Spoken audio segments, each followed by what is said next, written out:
The delivery girl heard a child screaming and couldn't walk away. She burst past the failing doctors and saved him with her grandmother's folk remedy in seconds. What she didn't know, the boy was a mafia boss's only heir.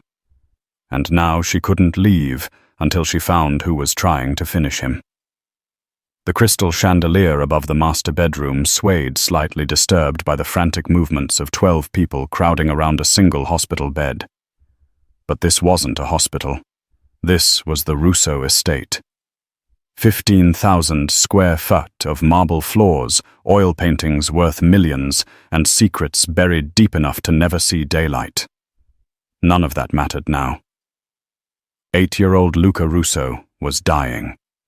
His small body convulsed violently against the silk sheets, back arching unnaturally as foam gathered at the corners of his mouth. Monitors beeped in chaotic rhythms, their sounds mixing with the urgent voices of doctors who'd flown in from Switzerland, Japan, and Johns Hopkins. Epinephrine now. Dr. Morris embarked, his hands shaking as he prepared another injection. He'd performed surgery on presidents. He'd saved senators.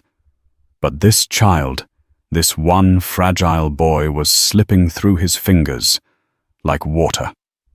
Dante Russo stood at the foot of the bed, a mountain of a man in a custom suit that probably cost more than most people's cars. His knuckles were white around the bedpost, the wood creaking under his grip. At 40, Dante had built an empire. He controlled half the city's ports, owned judges, had politicians in his pocket. Men feared him. Ral families wouldn't dare breathe his name without respect. But right now, watching his only son suffer, Dante Russo was just a father, helpless and drowning in terror. What's happening? His voice was dangerously quiet, the kind of quiet that came before storms. You said the treatment would work. Dr. Morrison didn't look up, too focused on checking Luca's vitals. The seizures aren't responding to medication. His body is rejecting everything. We then try something else. Dante's roar shook the room. A nurse flinched. 2 specialists exchanged worried glances. They'd lost count of the treatments they'd tried over the past 3 weeks. Experimental drugs, cutting-edge procedures, ancient remedies. Nothing worked. In fact, Luca only got worse. Mr. Russo. Dr. Morrison finally met his eyes, and Dante saw something there that made his blood turn to ice. Resignation. We've exhausted every option. His organs are starting to fail. I don't think he'll make it through the night. The words hung in the air like a death sentence. Dante's hand moved to his waistband where his Glock rested, his fingers wrapped around the grip. Let me make something crystal clear. Doctor, if my son dies, you die. Every single one of you in this room dies. You understand? It wasn't a threat. It was a promise. Doctor. Morrison's face went pale, but before he could respond, Luca's monitor began shrieking. The boy's eyes rolled back, his body going rigid. He's crashing. Get the defibrillator. The room exploded into chaos. Doctors shouted orders. Nurses scrambled. Medical equipment clattered. And through it all, Dante stood frozen, watching his son die in front of him. He'd killed men, destroyed families, built his empire on blood and fear, but he couldn't save his own child. A knock on the door went unnoticed at first. Then another, more insistent. Not now, someone shouted. The door cracked open anyway, and Maria, the head of kitchen staff, poked her head in nervously. Mr. Russo, I'm so sorry to interrupt, but get out. Dante's voice was a thunderclap. Maria flinched, but didn't leave. Sir, the herbal delivery is here for tonight's dinner. She says she needs a signature or she can't leave the I don't give a damn about dinner. Dante turned on her, and Maria stumbled backward, but she'd worked for the Russo family for 20 years. She knew when to push.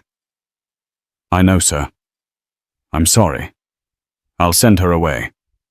I just thought the chef ordered special herbs, medicinal ones from that organic farm you approved last month for Master Luca's special meals.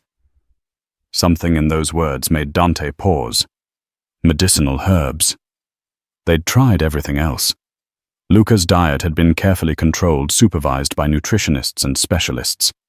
Before he could respond, a woman's voice drifted up from the hallway. "Is everything okay?" I heard shouting. Then came the sound that changed everything. Luca screamed, a raw, agonized sound that didn't belong to a child. It was the sound of pure suffering. And Anna Carter, standing in the hallway with a crate of fresh herbs in her arms, felt that scream pierce straight through her chest. She didn't think, didn't hesitate. Anna had spent 32 years learning to mind her own business. As a single mother, working 3 jobs just to keep her daughter fed, she'd mastered the art of keeping her head down, deliver the packages, collect the signature, move on to the next stop. But that scream, that desperate dying sound, it shattered something inside her. Her grandmother's voice echoed in her memory. "When you hear someone suffering, Anna, you help. That's what we do. That's who we are."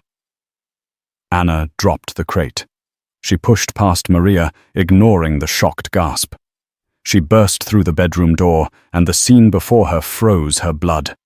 The enormous room, the desperate doctors, the machine screaming warnings, and in the center of it all, a small boy dying on white sheets.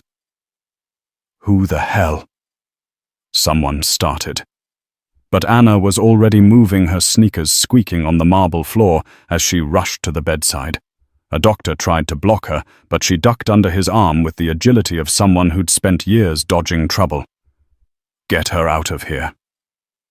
"Doctor," Morrison shouted. Anna didn't listen. She reached Luca's side and placed her hands on his small chest, feeling the violent spasms racking his body. His skin was burning. His lips were blue. His eyes stared at nothing. She'd seen this before. Not in a hospital, not in any medical textbook, but 20 years ago, in her grandmother's tiny kitchen, when Anna's cousin had nearly died from, "Ma'am, you need to leave immediately." A security guard grabbed her shoulder. Anna spun around, and for the first time she locked eyes with Dante Russo. The Mafia boss stared at this stranger. This nobody in a delivery company polo shirt and worn jeans who just charged into his son's room like she belonged there. "Touch me again and you'll regret it," Anna said quietly, her voice steady despite her racing heart. "That boy doesn't have time for your protocols." Dante raised his hand, stopping the guard. Something in this woman's eyes, a fierce, desperate determination, made him hesitate. "You have 30 seconds, Dante said. "Then I put a bullet in your head." Anna turned back to Luca. 30 seconds to save a dying child. 30 seconds to change everything." She rolled up her sleeves and got to work. Anna's hands moved with a certainty that surprised even herself. She'd watched her grandmother do this exact thing when Anna was 12 years old. Her cousin Danny had eaten something toxic, his body shutting down just like this boy's. The ambulance was 20 minutes away. Grandma Rose hadn't waited. "I need hot water, clean towels, and those herbs, the ones I just delivered, the rosemary thyme and the dried lavender." Anna's voice cut through the chaos with unexpected authority. Nobody moved. Now she barked. Maria disappeared, her footsteps echoing down the hallway. Dr. Morrison stepped forward, his face red with indignation. "Mr. Russo, this is insane. This woman has no medical training. She's going to kill your son." Dante's gun cleared its holster in one smooth motion, the barrel now pointed at the doctor's forehead. "My son is already dying. You said so yourself. So either she kills him or you did. At least she's trying something new." The doctor's mouth opened and closed like a fish. 19 seconds left, Dante said to Anna, his eyes never leaving the doctor. Anna pressed her fingers against Luca's neck, finding the pulse points her grandmother had taught her. The boy's heart was racing erratically like a car engine misfiring. She applied pressure, gentle but firm, on specific spots along his throat and collarbone. "What are you doing?" a nurse whispered. "His nervous system is in overdrive," Anna said, her fingers moving to new pressure points along Luca's arms. "Everything's firing at once. I'm trying to reset it like rebooting a computer." It sounded crazy. It probably was crazy, but her grandmother's voice echoed in her head. The body remembers how to heal itself. Anna, sometimes it just needs a reminder. Maria burst back into the room, arms loaded with supplies. "I brought everything." Anna grabbed a towel and plunged it into the steaming water, then wrung it out partially. She scattered herbs across the hot cloth. Rosemary for circulation, thyme for the respiratory system, lavender for the nervous system. The sharp medicinal scent filled the room immediately. "This is medieval nonsense," Dr. Morrison protested, but his voice was weaker now. Anna folded the herbed cloth and pressed it against Luca's chest, right over his heart. Then she began rubbing slow, rhythmic circles that matched the pattern of a healthy heartbeat. Her other hand continued working the pressure points on his neck and arms. "Trontua." 2-3 in. She counted under her breath, her movements precise and deliberate. Luca's body jerked violently. "She's making it worse," someone shouted. But Anna didn't stop. She'd seen this before too. The body fighting back before it surrendered to healing. She pressed harder, her circles becoming more insistent. 4, 5, 6 in. The monitors were still screaming. Luca's face was still blue. Dante's finger tightened on the trigger. "Your time's up." 7, 8, 9, in. Anna's voice remained calm even as sweat beaded on her forehead. Then between one heartbeat and the next, something shifted. Luca's body went completely still. The room held its breath. For 3 eternal seconds nothing happened. The monitors showed flat lines. The doctors looked at each other in horror. Anna kept rubbing, kept pressing, kept believing. And then Luca gasped. It wasn't the desperate, drowning gasp of someone dying. It was the deep, shuddering breath of someone waking up from a nightmare. His back relaxed against the mattress. His fingers unclenched. The blue tint began fading from his lips, replaced by the faintest hint of pink. The monitor started beeping in normal rhythm, steady, strong, alive. "Oh my God," a nurse whispered. Anna sagged with relief, her hands still on Luca's chest, feeling his heartbeat stabilized under her palm. It was working. It was actually working. Dr. Morrison stumbled forward, checking the monitors with wide, disbelieving eyes. "His vitals they're stabilizing oxygen levels, rising heart rate, normalizing. This shouldn't be." But it was. Luca's eyes fluttered open, confused, frightened, but alive. He looked up at Anna with the bewildered gaze of a child waking in a strange place. "It's okay, sweetheart," Anna whispered, her voice gentle now. "You're okay. Just breathe." The boy's small hand reached up and gripped her wrist weakly, as if she were the only solid thing in a tilting world.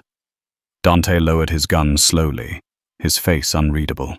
He stared at his son, breathing, conscious, alive, and then at the stranger who just accomplished the impossible. When he finally spoke, his voice was quiet. Dangerously quiet. Everyone out. It wasn't a request.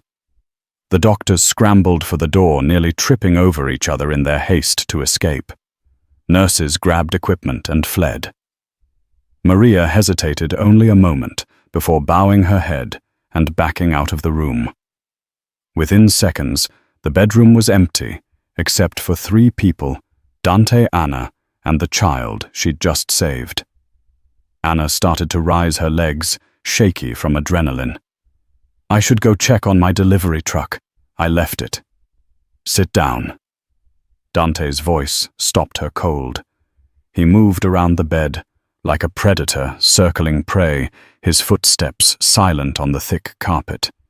Then he crouched beside Anna, bringing his face level with hers.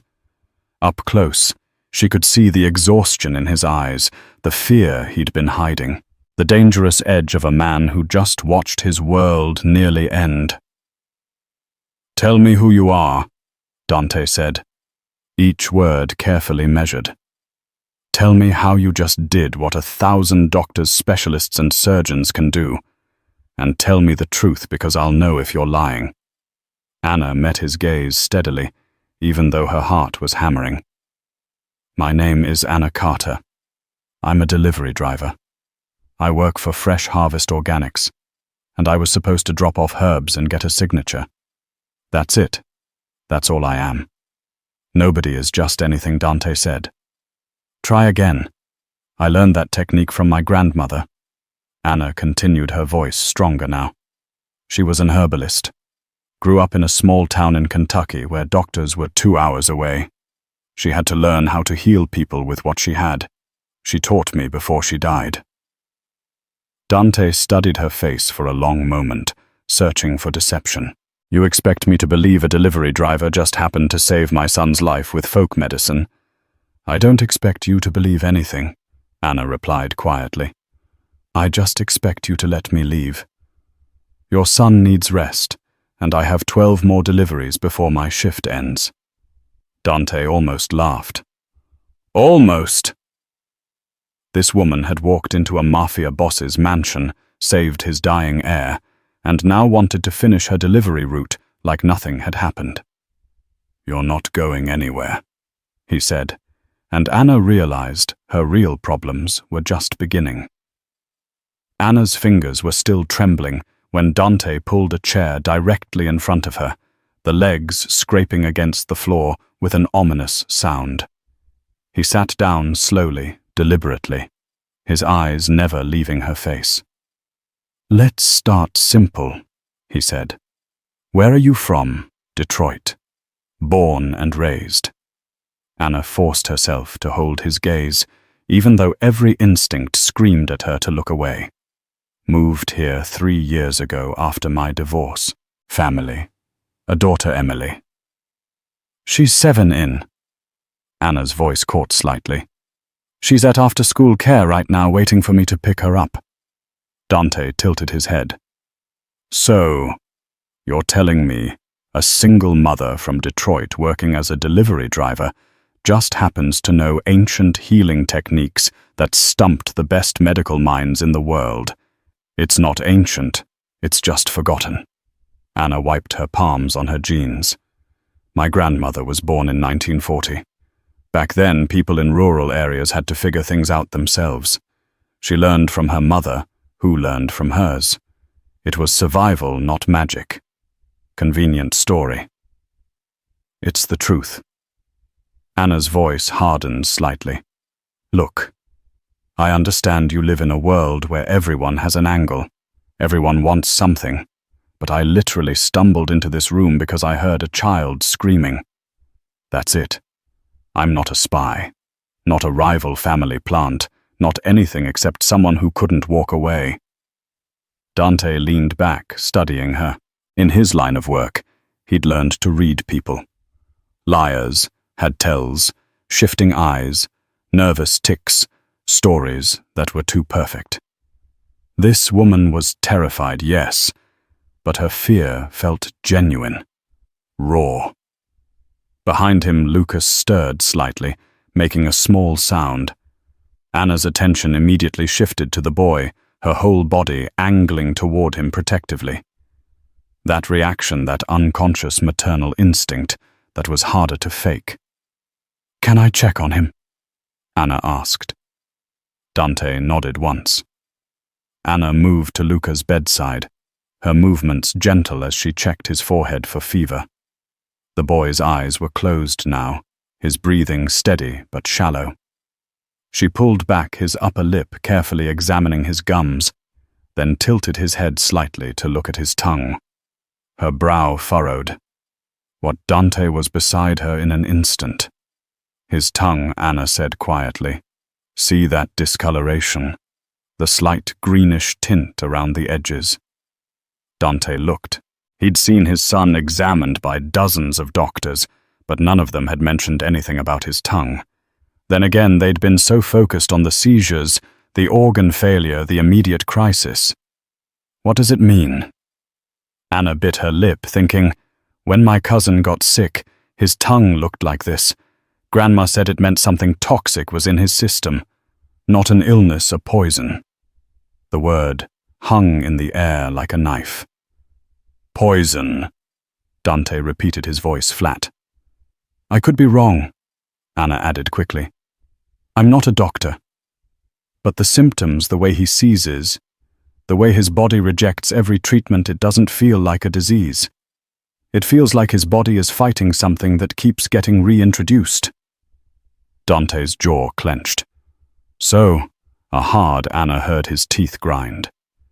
Keep talking. You said the doctors have been treating him for 3 weeks. When Dante nodded, Anna continued. Has there been any pattern, any consistency to when the seizures happen? They're random. Morning, night, afternoon. Dante stopped. His eyes narrowed. Wait, no. They always happen within an hour after meals. Every single time Anna's stomach dropped. That's not random. She watched Dante's expression change, saw the moment understanding crashed over him like a tidal wave. This wasn't some mysterious illness. This wasn't bad luck or God's punishment or any of the things he'd been telling himself at night. Someone was poisoning his son, someone in his house, someone with access to Luca's meals, someone who'd looked him in the eye for 3 weeks while slowly murdering his child. Who prepares his food? Anna asks awfully. The kitchen staff head chef Mario to assistants, but every meal is supervised. Dante's hands curled into fists. Rocco oversees all household operations. He personally approves everyone on rotation near Luca. He checks every ingredient, He stopped mid-sentence. Anna saw something terrifying flash across his face. Not just anger, something deeper, a betrayal so profound it physically hurt. Rocco, Dante whispered. He's my right hand, my oldest friend. We grew up together. He's Luca's godfather. I'm sorry, Anna said, and she meant it. She knew what betrayal felt like. Her ex-husband had cleaned out their bank account and disappeared with his secretary. But that was money. This was a child's life. Dante stood abruptly, pulling out his phone. His thumb hovered over the screen. Then he stopped. Put it away. If I'm right, he said slowly, and Rocco discovers I know, Luca becomes a liability. He'll finish the job before I can act. He turned to Anna. You're sure about this? No, Anna admitted. I'm a delivery driver who learned folk medicine from her grandmother, but those doctors couldn't figure it out in 3 weeks. Sometimes the simplest answer is the right one. In Dante looked at his son, small, fragile, innocent, and something murderous settled in his eyes. If someone in my organization is trying to kill my heir, he said quietly, they're declaring war on me and I don't lose wars. He turned back to Anna, and she saw the full weight of who he really was. Not a desperate father, a mob boss. You're staying here, Dante said. You keep Luca alive and you help me find proof. You do that, and I'll make sure you and your daughter are protected for life. And if I refuse? Dante's smile didn't reach his eyes. You're a smart woman, Anna. You know there's no refusing. You walked into my world the moment you walked through that door. The only question now is whether you survive it. Anna thought of Emily waiting at after-school care. Emily who needed her mother to come home. I'll need to call my daughter, Anna said. Tell her I'll be late. Of course, Dante said right after you helped me catch a traitor. The guest room Dante assigned to Anna was bigger than her entire apartment. Silk curtains framed floor-to-ceiling windows. A king-sized bed sat in the center, looking untouched and expensive. Oil paintings lined the walls, probably originals worth more than she'd earned in 10 years. Anna ignored all of it. She stood by the window phone pressed to her ear, listening to her daughter's voice on the other end. "Mommy, when are you coming?" Emily's voice was small, worried. "I'm so sorry, baby. I got held up at work. Mrs. Chin is going to take you home tonight and stay with you, okay?" Anna had called her neighbor, practically begging. Mrs. Chun had agreed. Bless her. "But you promised we'd make cookies tonight." Anna's throat tightened. I know I did. And we will. I promise. Just not tonight. Tomorrow." "Okay. I'll make it up to you." "Okay," Emily said, but Anna could hear the disappointment. After she hung up, Anna stood there for a long moment staring at her phone. What was she doing? She should grab her keys, walk out that door and never look back. But when she closed her eyes, she saw Luca's small face, that terrified look when he'd woken up, the way his tiny hand had gripped her wrist. A knock on the door interrupted her thoughts. "Come in," Anna called. Dante entered, followed by a man Anna hadn't seen before. He was shorter than Dante's stock heir, with a boxer's build and a face that had seen too many fights. His dark eyes swept over Anna with open suspicion. "This is Rocco Moretti," Dante said. "My second-in-command, Rocco. This is Anna Carter. She saved Luca's life." Rocco's expression didn't change. "So I heard quite the miracle." Something in his tone made Anna's skin crawl. Not gratitude, not relief, something else entirely. "Just luck," Anna said carefully. "Right place, right time." "Funny kind of luck." Rocco crossed his arms. "You just happened to know exactly what to do when 12 trained doctors couldn't figure it out." "Rocco." Dante's voice carried a warning. "I'm just saying, boss. It's suspicious. She shows up and suddenly everything's fine. In our line of work, we don't believe in coincidences." Anav met his gaze steadily. "You're right not to trust me. I'm a stranger, but your boss's son was dying, and now he's not. Maybe focus on that part." Rocco's jaw tightened. For a moment, Anna thought he might actually argue, but then he glanced at Dante and backed off. "I've arranged for Anna to have access to the kitchen areas. Dante said she'll be observing meal preparations for Luca, making sure everything is appropriate." The way Rocco's face hardened told Anna everything she needed to know. He didn't like this, didn't like her, and definitely didn't like someone new having access to his carefully controlled domain. "Is that really necessary?" Rocco asked. "We already have protocols." "The protocols failed."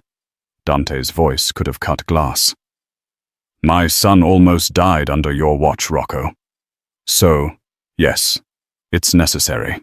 The two men stared at each other, and Anna felt the tension crackling between them. Years of friendship colliding with suspicion and blame. "Fine," Rocco finally said. "I'll inform the staff." He turned to Anna. "Stay out of my way." After he left, Dante moved to the window looking out over the estate grounds. "He's been with me for 15 years, saved my life twice, stood beside me when everyone else ran." "And now you think he's trying to kill your son," Anna said quietly. "I don't know what to think." Dante's voice was tired. "But I need to know the truth, and I need you to help me find it." He turned around, pulling an envelope from his jacket. "There's $50,000 in here. Down payment. Help me catch whoever's doing this, and you'll get 10 times that plus protection for you and your daughter. New identities if you want them. A house, whatever you need. Anna stared at the envelope. $50,000. That was Emily's college fund. That was security. That was everything they needed. She didn't take it. I don't want your money, Anna said. Dante's eyebrows rose. Everyone wants money. I want her son to be safe. That's it. Anna's voice was firm. I'm not doing this for money or protection or anything else. I'm doing it because a child is being hurt, and I can help stop it. For the first time since they'd met, Dante smiled a real smile, not the dangerous ones he'd been using. You're either the bravest person I've ever met, or the dumbest. Probably both, Anna admitted. Dante put the envelope away and walked to the door. Then he stopped his hand on the frame. Let me make something clear, Anna. This isn't a negotiation. You're not a guest. You're not an employee. He looked back at her, and his eyes were cold again. You're mine until this is over. You find me the person who did this, and I'll let you walk free. You fail, or you try to run, and there won't be anywhere far enough for you to hide. We clear? Anna felt the weight of his words settle over her like chains. Crystal clear, she said. Good. Kitchen duty starts at 5:00 a.m. tomorrow. Rocco will show you the ropes. Dante paused. And Anna, trust no one. Not the staff, not the guards. In this house, everyone has secrets, and some of those secrets are deadly. After he left, Anna sat on the edge of the massive bed, her head in her hands. What had she gotten herself into? Her phone buzzed. A text from Mrs. Chun with a photo of Emily safely tucked into bed, holding her favorite stuffed rabbit. Anna saved the photo and held the phone close to her chest. Just find the proof, she whispered to herself. Find the proof and go home. But deep down, she knew it wouldn't be that simple. It never was. The kitchen at 5 a.m. was a different world. Anna stood in the corner watching Chef Mario and his team move through their morning routine with military precision. Everything was labeled, organized, accounted for. Every ingredient went through Rocco's approval. Every meal was documented. It all looked perfect. Too perfect. You're the miracle worker, huh? Chef Mario said, glancing at Anna while he chopped vegetables. He was a small man with quick hands and suspicious eyes. The one who saved the boy. I just got lucky, Anna said, keeping her voice neutral. Luck. Mario snorted. In this house, there's no such thing. Anna spent 3 days taking mental notes, learning the patterns. Rocco's men delivered supplies every morning at 6. The same 2 guys, Tommy and Victor. They wore gloves, handled everything with care, logged every item in a leather-bound book. The kitchen staff rotated, but certain people always prepared Luca's meals, always the same protocols, always supervised, and yet somehow poison was getting through. Anna's breakthrough came from an unexpected source. On the 4th day, Dante brought Luca downstairs. The boy had been improving steadily, growing stronger each day. He still looked pale and fragile, but his eyes were brighter now. Luca wants to thank you. Dante set his hand protectively on his son's shoulder. The boy stepped forward shyly, holding a crayon drawing. It showed 2 stick figures, a small one and a taller one with yellow hair. That's you, Luca said softly, pointing to the yellow-haired figure. You saved me. Anna's heart melted. She knelt down to his level. That's the most beautiful thing anyone's ever given me. Thank you, Luca. Can you stay? The boy's voice was barely a whisper. Everyone else pokes me with needles. You just make things better. I'm staying as long as you need me, Anna promised, brushing his dark hair back from his forehead. From that moment, Luca attached himself to Anna like a shadow. He followed her around the kitchen, asking questions, telling her stories about his favorite cartoon characters. When meal times came, he refused to eat unless Anna tasted the food first. Dante allowed it. Maybe because it kept his son calm. Maybe because he was testing Anna's loyalty. One afternoon, while Anna was helping prepare Luca's lunch, the boy tugged on her sleeve. "Anna." His voice was small. "Sometimes the food smells funny." Anna's hand stilled. "What do you mean, sweetheart?" Luca looked around nervously, making sure no one was listening. "Not all the time, just sometimes. Like when Uncle Rocco brings me special treats. They smell like the medicine Daddy gives me, the bitter kind." Anna's pulse quickened. "When does Uncle Rocco bring you treats?" "Mostly after dinner. He says they're vitamins to make me strong." Luca's eyes filled with confusion, but they make my tummy hurt. Anna forced herself to stay calm, to keep her voice gentle. "Can you tell me what they look like?" "Little brown squares. Like chocolate, but not chocolate." Luca wrinkled his nose. "I don't like them, but Uncle Rocco says I have to eat them or I'll disappoint Daddy." Anna's mind raced. Rocco was giving Luca something directly bypassing all the kitchen protocols, something disguised as treats. "Luca, this is very important," Anna said quietly. "Don't eat anything Uncle Rocco gives you anymore." "Okay. If he asks why, tell him your stomach still hurts. Can you do that for me?" The boy nodded solemnly. That night, after everyone had gone to bed, Anna crept back to the kitchen. The mansion was different in darkness. Shadows stretched longer. Every creak of the floorboards sounded like thunder. Anna's heart hammered as she used the key card Dante had given her to access the kitchen. She'd watched Rocco's routine carefully. Every night he personally checked certain supplies. One cabinet in particular, always locked, always handled by him alone. Anna had stolen the key from his office that afternoon, her hands shaking the entire time. Now, standing in the dark kitchen with only a small flashlight, she inserted the key into the locked cabinet. It opened with a soft click. Inside were containers of supplements, vitamins and specialty ingredients for Luca's specific dietary needs. Anna examined each one carefully, holding them up to the light, smelling them, looking for anything unusual. Then she found it.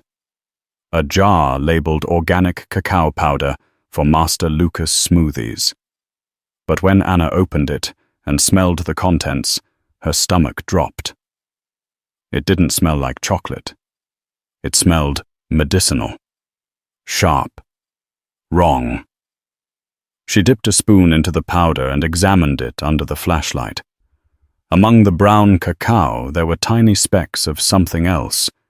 Something greenish. Something that didn't belong. Anna pulled out her phone and took several photos. Then she carefully sealed the jar and put everything back exactly as she'd found it. She was closing the cabinet when she heard footsteps. Anna froze, her blood turning to ice. The footsteps were getting closer, heavy, deliberate. She turned off her flashlight and pressed herself against the wall, barely breathing. Through the kitchen doorway, she saw a shadow pass. Someone was patrolling, checking. The footsteps paused right outside the kitchen. Anna's hand found a knife on the counter. She gripped it tightly, her palms sweating. The door handle turned slowly. Then a voice in the distance. "Rocco boss wants you upstairs." The footsteps retreated. Anna waited 10 agonizing minutes before she dared to move. When she finally slipped out of the kitchen and back to her room, her legs were shaking so badly she could barely walk. She locked her door and sat on the bed staring at the photos on her phone. She had proof, real, tangible proof, that Rocco was poisoning Luca. But now came the dangerous part, telling Dante without Rocco finding out first. Because if Rocco discovered what she knew, Anna understood with perfect clarity that she would disappear. They'd find her body in the river, or they wouldn't find her at all. She looked at her phone again, at Emily's picture, her daughter's innocent smile. "I'm sorry, baby," Anna whispered. "Mummy might have made a terrible mistake." Outside her window, she saw Rocco standing in the courtyard, phone pressed to his ear, his expression cold and calculating. And somehow Anna knew he was already suspicious.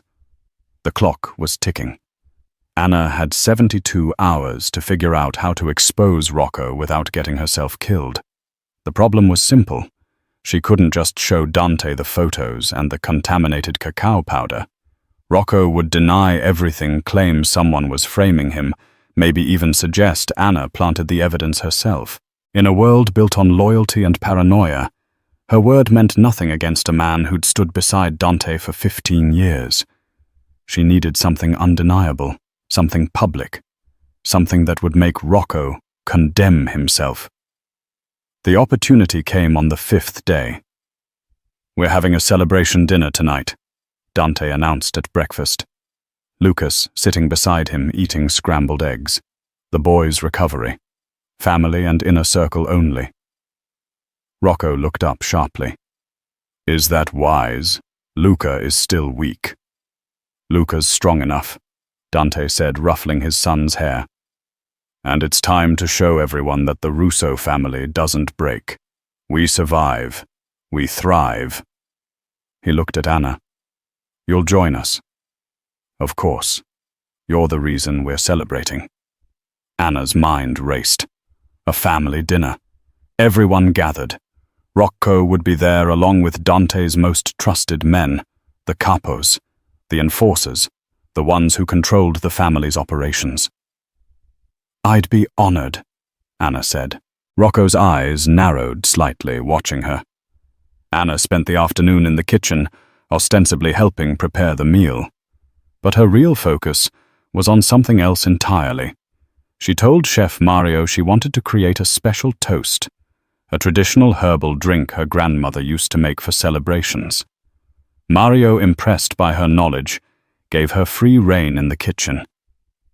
Anna worked carefully preparing individual glasses for each dinner guest. Most contained simple ingredients: honey herbs, lemon, a touch of brandy, harmless, pleasant. But for Rocco's glass, she added something different. She'd raided the medicine cabinet in her room, crushing up tablets that would cause temporary symptoms. Rapid heartbeat, sweating, muscle spasms. Nothing dangerous, nothing permanent, but enough to mimic what Luca had endured. Then she added a tiny amount of the contaminated cacao powder from Rocco's locked cabinet, just enough to make his tongue show the same greenish discoloration Luca had displayed. It was a gamble. A huge, terrifying gamble. If she was wrong about Rocco, she just poisoned an innocent man. If she was right, but the plan failed, Rocco would know she was onto him. Either way, tonight would end badly for someone. The dining room was magnificent. Crystal chandeliers cast warm light over a table set with china that probably cost more than Anna's car. 12 men in expensive suits took their seats. Dante at the head, Luca beside him in a booster seat, and Rocco directly across from Dante in the position of honor. Anna was seated further down between two copos who eyed her with curiosity and suspicion. "Gentlemen," Dante raised his wine glass. 3 weeks ago, I thought I'd lost everything. My son was dying, and the best doctors in the world couldn't save him. Then this woman," he gestured to Anna, "walked into my home and did the impossible." Murmurs of agreement rippled around the table. Some men nodded respectfully at Anna, others looked skeptical. "To Luca's health," Dante continued, "and to second chances." Everyone raised their wine glasses and drank. Anna caught Chef Mario's eye and gave a small nod. Mario stepped forward with a tray of small glasses, each containing Anna's special toast drink. "A traditional family blessing," he announced, "prepared by Miss Carter in honor of Master Luca's recovery." The glasses were distributed. Anna watched carefully as Rocco received his, the one with a slightly darker color, imperceptible, unless you knew to look for it. Rocco raised an eyebrow at her. "You made this an old family recipe," Anna said, her voice steady despite her racing heart. "My grandmother said it brings protection and reveals truth." Something flickered in Rocco's eyes. Suspicion, fear, but he couldn't refuse. Not without insulting Dante. Not without drawing attention. Dante stood again, holding his small glass. "To family, to loyalty, to the blood we shed and the bonds we keep." "To family," the men echoed. Everyone drank. Anna counted in her head. The tablets would take 3 to 5 minutes to work. She timed it carefully.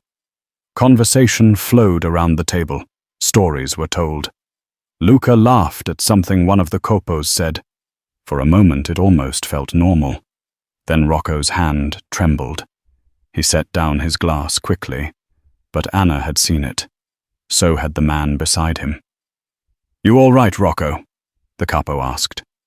"Fine," Rocco said, but his voice was strained. Sweat beaded on his forehead. 30 seconds later, his face went pale. "Rocco." Dante leaned forward, concern creasing his face. Rocco gasped, his hand going to his chest. I don't feel his body jerked violently exactly like Lucas had done. The glass fell from his hand, shattering on the expensive floor. Rocco collapsed sideways, his chair tipping over as convulsions racked his body. The dining room erupted in chaos. Men jumped to their feet. Someone shouted for a doctor. Dante was around the table in seconds, kneeling beside his oldest friend. "Rocco, what's happening?" Dante's voice was raw with panic. Anna stood slowly, her legs steady now. This was the moment, the point of no return. "That's what Luca endured," she said, her voice cutting through the chaos. "Every single day, every meal, every seizure that nearly killed him." The room went silent. All eyes turned to Anna. "What are you saying?" one of the copos demanded. Anna walked to where Rocco lay gasping on the floor. She knelt down and carefully pulled back his upper lip. "Look at his tongue," she said. "See that greenish discoloration? That's not from my drink. That's from the same poison that was killing Luca. The poison that only one person had exclusive access to deliver." Dante stared at Rocco's tongue, then at Anna. Understanding crashed over his face like a wave. "The special treats," Dante whispered. "The vitamins you gave him." Rocco's eyes went wide with realization. He tried to speak, but his body was still seizing. Anna pulled out her phone and showed Dante the photos from the locked cabinet. "I found these 3 nights ago. The cacao powder contaminated with toxins. The same powder Rocco used to make treats for Luca." "You set me up," Rocco gasped between convulsions. "You poison me with a harmless substance that mimics symptoms." Anna interrupted. "You'll be fine in 20 minutes. Unlike Luca, who suffered for 3 weeks while you slowly murdered him." Rocco's face twisted with rage and fear. "She's lying. She's trying to frame me. Boss, you can't believe." But Dante wasn't listening. He was staring at his oldest friend with a look of pure, cold betrayal. Why, Dante's voice was barely a whisper. And in that moment, everyone knew the truth. Rocco was guilty. For 3 seconds, nobody moved. Rocco lay on the floor, his seizures beginning to subside, but his eyes were wild with the trapped desperation of a man who knew his life was over. Dante stood over him, face carved from stone, waiting for an answer that would never justify what had been done. "Why?" Dante asked again, his voice dangerously soft. Rocco's jaw clenched. Then something shifted in his expression, resignation turning to rage. If he was going down, he wouldn't go down alone. "Because you were weak." Rocco snarled, his voice gaining strength even as his body trembled. Your father built this empire on fear and blood, and you got soft caring about civilians, worrying about heat from the feds, putting your son above the family business. Luca's family, Dante said. Luca was the problem. Rocco lurched to his feet, wobbling but upright. The other Copos instinctively reached for their weapons. With him gone, you would have remembered who you really are. You would have become the boss this family needs. So you decided to murder a child. Anna said, her voice cutting like a blade. An 8-year-old boy. Rocco's eyes swung to her, and the hatred there was pure and absolute. This is your fault. You should have stayed in your delivery truck, but you had to play hero. You had to. He moved with surprising speed for someone who'd just been convulsing. His hand went to his ankle holster, pulling a small pistol Anna hadn't known was there. But he didn't aim at Dante. He aimed at Anna. You ruined everything, Rocco screamed. The gunshot exploded through the dining room, but Anna felt no pain. Dante had moved faster than seemed possible, tackling Rocco from the side. The bullet went wide, shattering a window behind Anna's head. Both men crashed into the dining table, sending plates and glasses flying in every direction. Look! Anna shouted, spinning toward the boy. Luca sat frozen in his chair, eyes wide with terror, hands over his ears. Anna lunged for him, wrapping her arms around his small body and pulling him down beneath the table. Close your eyes, baby, Anna whispered urgently, pressing Luca's face against her shoulder. Don't look. Don't listen. Just stay with me. Above them, hell broke loose. Dante and Rocco grappled on the floor, both fighting for control of the gun. 15 years of friendship evaporated in the violence between them. Rocco landed a brutal punch to Dante's jaw. Dante responded by slamming Rocco's hand against the floor until the gun skittered away. Boss! One of the Copos moved to help. Stay back! Dante roared. He's mine! The other men formed a circle, hands on their weapons, but not interfering. This was personal sacred. A betrayal this deep could only be answered by Dante himself. Rocco managed to roll free, scrambling for the fallen gun. His fingers closed around it just as Dante kicked him in the ribs with enough force to crack bone. Rocco gasped, but kept moving, raising the weapon. Dante grabbed a dinner knife from the floor and slashed upward. Rocco screamed as the blade opened a gash across his forearm. The gun fell again, but Rocco wasn't finished. He pulled a second weapon from his waistband, this one bigger, a 9mm that had been hidden under his suit jacket. You should have let him die, Rocco shouted, blood streaming from his arm. The family would have been stronger. You would have been stronger. He fired. The bullet caught Dante in the shoulder, spinning him around. Several capos drew their weapons, but Dante held up his hand. A clear command to stand down, even as blood soaked through his white shirt. Guards! Someone shouted toward the door. The dining room doors burst open, and 6 security guards rushed in, weapons drawn, but they stopped short at the carnage, the shattered glass, the overturned furniture, their boss bleeding and locked in combat with his second-in-command. Nobody interferes. One of the capos barked at them. Boss's orders. Dante charged at Rocco, despite his wounded shoulder tackling him into the china cabinet. The crash was deafening. Porcelain exploded in every direction. Both men fell into the wreckage, trading brutal punches. Under the table, Anna held Luca tighter, singing softly in his ear, a lullaby her grandmother used to sing. Anything to drown out the sounds of violence happening just feet away. Rocco fought like a man possessed. Knowing these were his final moments, he landed a vicious elbow to Dante's wounded shoulder, making the boss grunt in pain. Then he grabbed a shard of broken plate and slashed at Dante's face. Dante caught his wrist, twisting it until bones cracked. Rocco howled. You poison my son! Dante said, his voice cold and final. You looked me in the eyes every day while you murdered my blood. I was trying to save you. Rocco gasped. You killed yourself the moment you touched him. Dante wrenched the gun from Rocco's weakened grip. In one fluid motion, he pressed the barrel against Rocco's forehead and fired.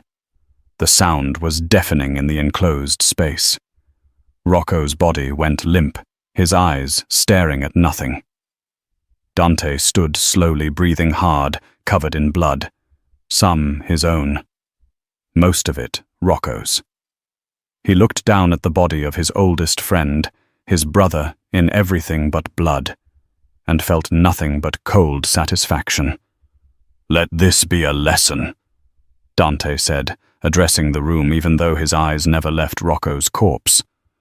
No one poisons my blood and lives. No one betrays this family and walks away. Loyalty is everything. Without it, you're nothing. The capos bowed their heads, a show of absolute submission and renewed allegiance. Yes, boss, they murmured in unison. Dante finally looked away from Rocco. Someone clean this up. Get Dr. Morrison to look at my shoulder. Then his eyes found the overturned table where Anna and Luca were hiding. His expression softened almost imperceptibly. Anna, bring him out. Anna emerged slowly. Luca still clutched in her arms. The boy's eyes were squeezed shut, his small body trembling. Dante knelt down despite his wounded shoulder, reaching out to touch his son's face. Luca, it's over. You're safe now. Luca opened his eyes, saw his father's bloody face, and burst into tears. But they weren't tears of fear. They were relief. He reached for Dante, and father and son held each other, while Anna stepped back, giving them space. Around them, guards began removing Rocco's body. The nightmare was finally over. The sun rose over the Russo estate 3 days later, painting the sky in shades of pink and gold. Anna stood in Luca's bedroom doorway, watching the boy sleep peacefully, for the first time since she'd arrived. No monitors, no desperate doctors, no poison coursing through his small body. Just a child, breathing steadily, dreaming whatever 8-year-olds dream about. She'd barely slept herself. The image of Rocco's final moments played on repeat every time she closed her eyes. She'd seen a man die, watched Dante execute his oldest friend without hesitation. This was the world she'd stumbled into. This was the price of saving one life. You're up early.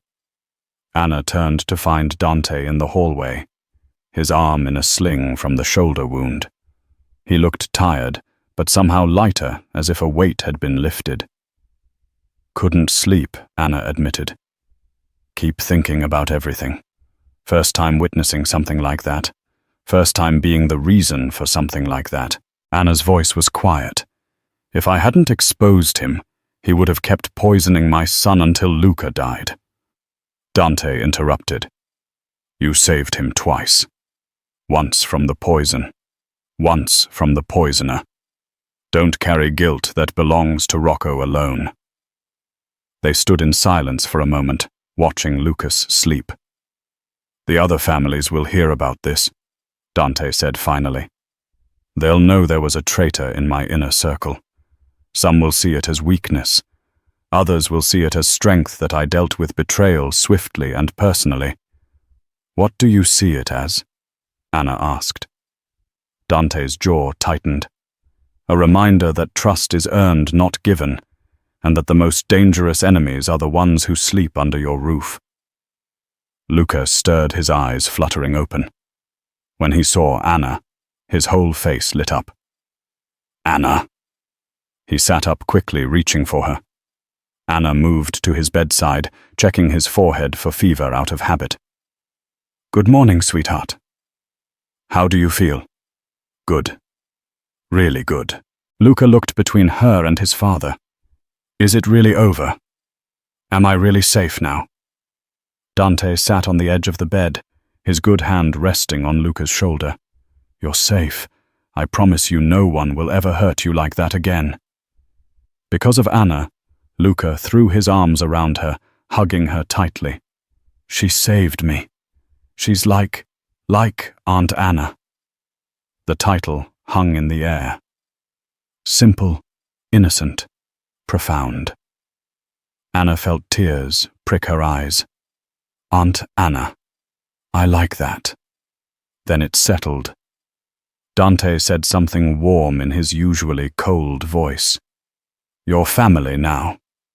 Later that morning, Dante called Anna to his office.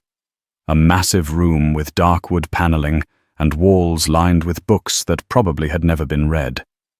He sat behind an enormous desk, looking every bit but the powerful boss he was. "Sit," he said, gesturing to a leather chair across from him. Anna sat her hands folded in her lap. Dante pushed a folder across the desk. "That's the deed to a house in Westchester. For bedrooms, good school district for your daughter. It's yours free and clear." Anna opened the folder, staring at the paperwork in disbelief. "There's also a bank account in your name," Dante continued. $500,000 to start. More will be added monthly. You'll never have to work 3 jobs again. Emily will have everything she needs. Mr. Russo. Dante, he corrected. "You've earned the right to call me Dante." Anna closed the folder and pushed it back across the desk. "I can't accept this." Dante's eyebrows rose. "Why not?" "Because Lucas still needs me." And his voice was steady. "You can give me all the money in the world. Put me in a mansion, but that boy just went through hell. He needs stability routine, someone he trusts watching over him. I have staff for that. Staff didn't save him. Staff didn't notice he was being poisoned." Anna leaned forward. "I'm not asking for wealth or luxury. I'm asking to stay here in the kitchens doing what I do best. Let me oversee his meals. Let me make sure every ingredient that enters this house is safe. Let me be the person he can count on." Dante studied her for a long moment. "You want to be a kitchen worker when you could have a mansion? I want to be the person who keeps your son alive," Anna said simply. "Everything else is just noise." For the first time since they'd met, Dante laughed a real genuine laugh. "You're the strangest woman I've ever met, Anna Carter. I'll take that as a compliment." "It is." Dante stood extending his hand. "All right, you stay. You watch over Luca. You make sure he's safe. But the house and the money, they're yours anyway for Emily. For your future considerate payment for a debt I can never truly repay." Anna shook his hand. "Thank you." Dawn broke the next morning, and Anna found herself on the balcony outside Luca's room. The boy stood beside her in his pajamas, his small hand wrapped in hers, watching the sun climb over the horizon. "It's pretty," Luca said softly. "It is," Anna agreed. "Every sunrise is a gift, a chance to start over. Will you really stay forever and ever?" Anna squeezed his hand gently.